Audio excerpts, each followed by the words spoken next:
আসি নতুন একটা ভিডিও নিয়ে, যেখানে আজকে আমরা DSLR নিকনের 3400 মডেলের যে ডিএসএলআর আছে সেটার ভিতরে আমরা শোল্ডার বেল্ট সেট করব।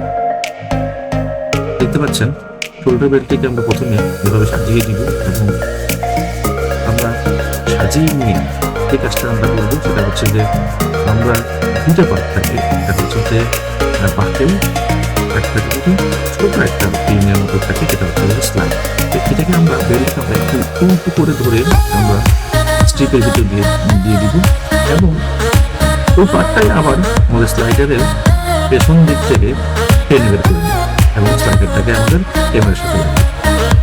সেখান থেকে যে পার্টটা বাকি থাকবে সেটা আবার আমাদের যেটা বড় বাকেল থাকবে এটার উল্টো পাশ থেকে, তো দেখতে পাচ্ছেন ভিডিওতে যে আমরা উল্টো পাশটা দেখাচ্ছি, এটা হচ্ছে তার সামনের পার্ট। এটাকে আমরা একটু টেনে উপরে দিকে নিয়ে নিব যাতে করে পেছনের দিক থেকে আমাদের এই ছোট বেলটা যাতে সোজা পায়।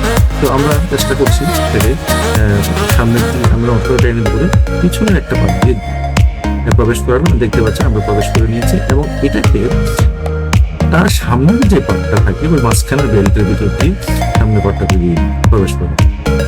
দেখতে পাচ্ছেন আপনারা যে আমরা এটাকে পেছন দিক থেকে সেট আপ করে দিলাম এবং এভাবেই আমাদের কিন্তু শোল্ডার বেল্টটা স্লাইডারের সাথে সেট করা হয়ে এবং পরবর্তী যে পাশটা থাকবে সেটা আপনারা নিজেরা সেট করবেন।